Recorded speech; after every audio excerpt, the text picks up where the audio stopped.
Bismillah ar-Rahman ar-Rahim. So we are continuing with verbs. So let's dive right into it. Again, this is a revision. Watch my previous videos. Don't learn from this. But we've spoken about nouns. We've got our pronouns.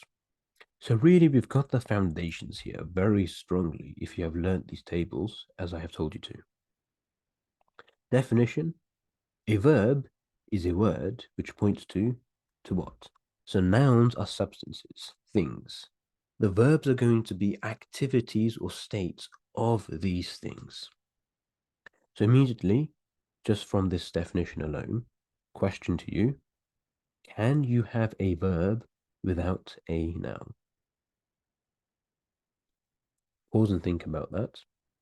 The answer is, well, to understand the grammatical answer, you have to go to reality. Let's put the words aside and let's go to reality. Can you have a state or an action without a substance? No, you cannot. You can't have happiness as a thing without someone who is happy. There always needs to be a subject, like he is happy or I am happy. هو سعيد, أنا سعيد, something like that. So, so verbs are going to build upon nouns. We already know this. In fact, all nouns come back to the pronouns. So this is a very kind of philosophical and quick way to realize why verbs are built upon pronouns. So why we do our whole thing with huwa fa'ala, hiya fa'alat, anta fa'alta, anti fa'alti, and all these tables. A bit of revision for etymology. Again, this is very important. I said there are three principal sciences to Arabic: etymology, morphology, and syntax. And none of these can go. You need all three at once to be understanding Arabic. So we will be revising each of these sciences inside of the others. So as all things in Arabic and in reality, they begin with roots. And the roots of the Arabic language are the letters. We have our root letters. Let's take our favorite example. Fa, Ain, Lam. The verb stem is your basic pattern of the verb, the fa'ala, right? Like with declension means to decline. You've got a noun all the way at the top, and every form of the noun is coming out of this principal root, the stem. It's literally a stem from which you have branches. The verb stem always is fa'ala. So when you see any verb, first thing we do is, what's the verb stem? This is to even understand what the meaning of the verb is. This is what you need to learn, to speak, to understand, to read Arabic. Verb stems. As soon as you look at a verb, you must immediately know what the stem is.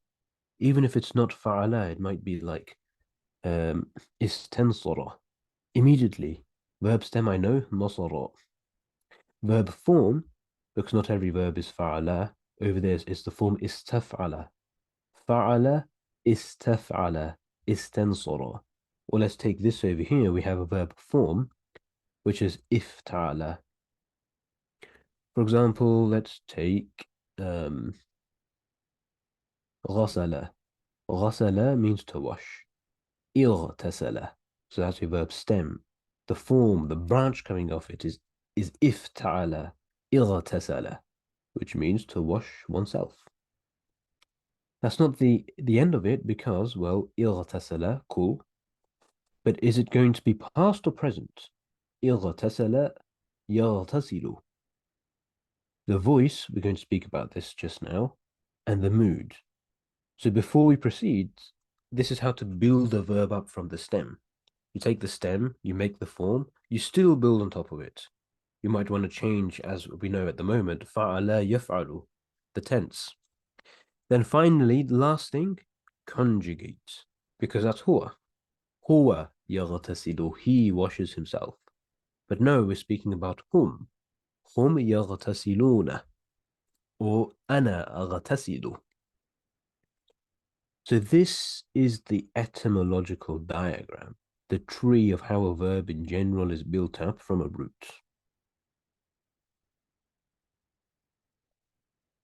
So now let's speak about the tense, the voice, and the mood.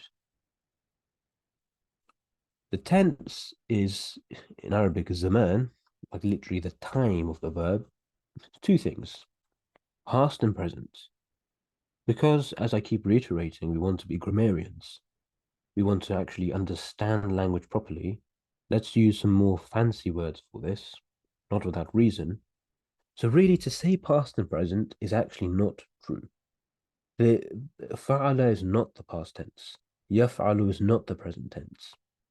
More accurate, we might call them the aorist and the imperfect tense. I might add a bit of explanation here. Your meldi in Arabic, meldi does mean past, but the whole idea of fa'ala is it's like a point. That's the easiest way to think of it now. Fa'ala, this fi'l, the activity, we are conceiving it as a point which has occurred in time. It's nothing more about the duration of it. How long did he, ghasala is to wash? How long did he wash for? In what way did he do it for? What was the time period? What was the time, past, present, future? Ghasala just means the complete act of having washed. It happened. This whole activity, ghusl, it has a process, doesn't it? It's not just boom, it's done. There's a whole sequence of events you take. When I say fa'ala, I just mean that this entire sequence is done. When I say yaf'alu, I mean opposite. It's not done. Simple as that. Like a point in time, i.e., the activity has been completed.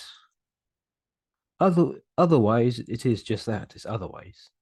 Yaf'alu just means that the fa'ala is not a complete activity in time. That's the imperfect, the opposite of perfect. Perfect means it's been done, it's been completed. Tamma, it's over. It means it's ongoing. And if you want to think about this, it's like an interval. There's an actual duration going on in yaf'alu. He is doing. He did, he is doing. So it's basically like the past and present, but not exactly the same because we will see instances where the fa'ala is not used for the past, yaf'alu is not used for the present. And if that occurs and you get confused, we come back to this. So effectively, past and present is okay. But now that we actually want to understand the Arabic language, that we will speak of this more generally. That's tense then. Voice is something which many people will not be familiar with. Voice is very important. This basically pertains to the relationship of the pronoun to the verb. Right? Huwa fa'ala. Huwa fa'ala. Every verb has a pronoun, which is the subject. What's the relationship of this pronoun to the verb? I mean, we think always that huwa is the doer of the verb. Huwa fa'ala. But not always. In English, we say, it was done. The car was washed. It was washed. Washing is a verb. But what's the subject? I mean, the what is being washed? I mean, the car is the subject, or really it's the thing the verb is going back to. The car was washed, but the car's not the washer; it's the object of the verb. So this pertains to the voice. The active voice is what we are used to. When the pronoun conjugated, i.e., attached to the verb, is the subject of the verb. The pronoun is doing the verb. The passive voice is, as you might imagine, where the verb or where the pronoun is the object of the verb. So this is the binya. Binya means build. The binya of the fi'l can be lil fa'il or lil maf'ul. Two very important words. The fa'il, the agent, doer of the verb. Maf'ul, the thing which is done, the patient. And there is actually something called the middle voice, which you can take a guess what it means. It means what you think it means, where it's both the subject and the object of the verb. But let's put that to a side just for now. We will see that. In the Arabic language, remember with nouns, every noun is either masculine, feminine. It just is. It has a gender. Similarly, every verb in the Arabic language is either active or passive. It just is. Anything, any verb, it has a tense. It's either ماضي or مضارع. Let's just say past and present for now. It's either active or passive. It just is. We put this aside just for now because I want us to master the active voice. Again, the passive voice is actually very simple. The conjugation is not going to change. The only thing which changes to make the verb passive is the vowels. فعل, هو فعل, he did. هو فعل, it was done. فعل فعل. And just as simple as that, that's how the passive is formed. We'll do it exactly just in a bit, but the passive voice is very, very common, especially in the Quran. I mean, maybe half of the verbs are actually passive. Extremely common. The mood, this I anticipate most likely will be the hardest part of grammar for people really to get their heads around. It's the mood of a verb is basically declension. A noun declines. The analog for a verb is that a verb has moods. The mood is basically the state, right? Hal, the hal of an ism, the state of a noun. You have the state of a verb. In the Arabic language, we're good. Your melody, your past tense verb, has no mood. So don't worry about that. What's happening here is that if you have been paying attention, you might have noticed that what we have learned is that our verb conjugation is, for example, hum yaf'alun. Hum yaf'aluna. But very, very commonly in the Quran, we see yaf'alu. It's not yaf'aluna, it's yaf'alu. And if you have paid attention, you might have noticed that it's not always yaf'alu. It can be yaf'ala or yaf'al. What's going on there? Well, the same thing which happens with a noun where it's al-kitabu, al-kitaba, al-kitabi. The verb will be yaf'alu, yaf'ala, yaf'al. That's your raf'un, nasbun, and it's not called jar for the verb, it's called jazm. So that's what's going on there. Then you have the imperative, your command, which again it looks a bit differently. It's if'al. Fa'ala yaf'alu if'al. Do. If'al. So all of this will come just by learning your verb tables again.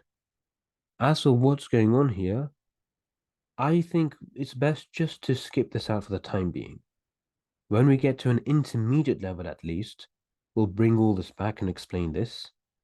And I can explain it now in about 10 minutes, but the thing is, there is no need to for now.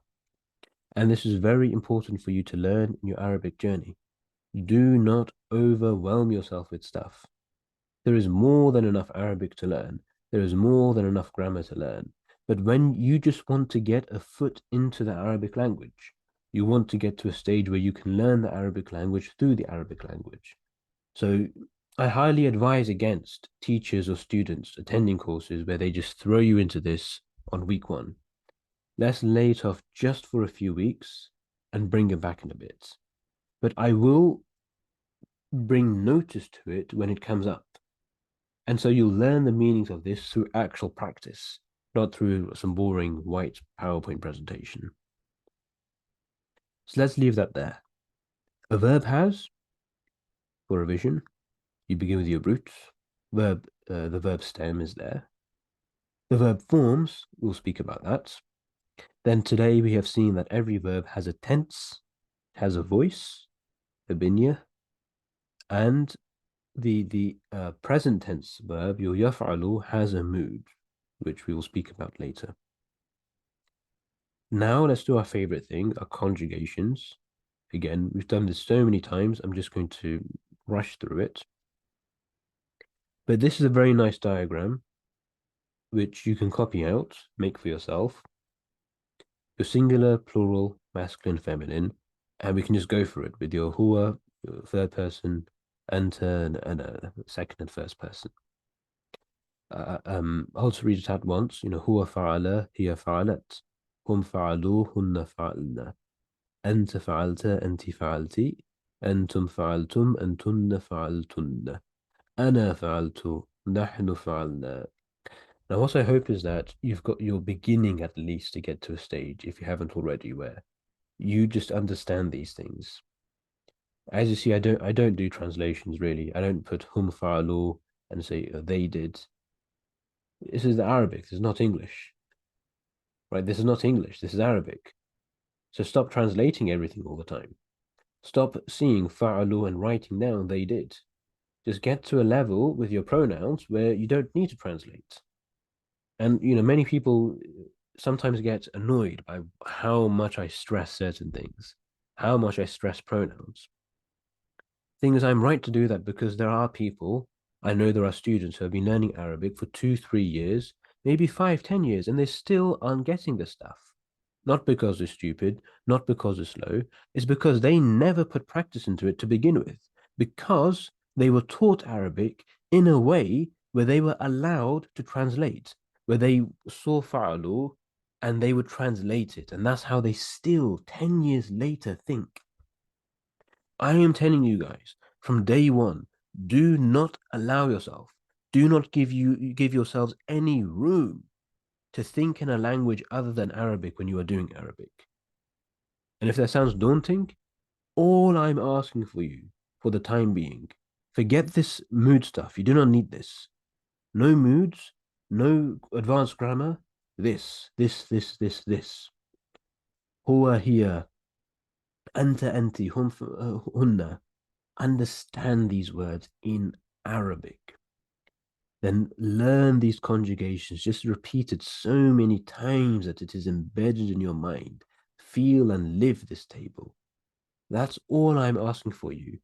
To focus on this and mastering this is so much more important and so much better for you than going into some obscure grammar which you will not even understand until you become fluent in Arabic anyway. So really focus on this. Write this table out. Make this table where if we do Arabic together, I want to see that you have actually made this table physically, that you have it next to you yourself at all times. But at least at the beginning, when we see a verb, and I say, for example, اغتسلنا, I will say هن اغتسلنا. Then I might say هن افتعلنا, فعلنا. I will not go further than that. So if you study Arabic with me, do not ever expect me to go further than hunna fa'alna. I will never break something down more than that. I'm happy to get down there. If there's a difficult verb, I will give you the steps to get back to the verb stem plus the conjugation. But I never go beyond that or below that. So give me this, just give me this, and I will give you Arabic, inshallah. Present tense, same thing. If you like, you can combine these into one table if you prefer. هو يفعل هي تفعل هم يفعلون هن يفعلن أنت تفعل أنت تفعلين أنتم تفعلون أنتن تفعلن أنا أفعل نحن نفعل. And that's that. So let's leave this now. And in the next video, I'm going to speak about the verb forms, which is a good time coming. So please, inshallah, memorize, master these tables if you have not done so already. Because very soon, I mean, I just plan to go through huge portions of the Quran, and in this format, we'll just learn Arabic through Arabic. After this, we're just going to do tons of Arabic together. Just go through pages and pages of the Quran, go through various surah, go through other things as well, other forms of Arabic literature, poetry, hadith. And that's how you will learn Arabic very shortly. But before then, please do master your pronouns and your conjugations. And until next time, I shall see you.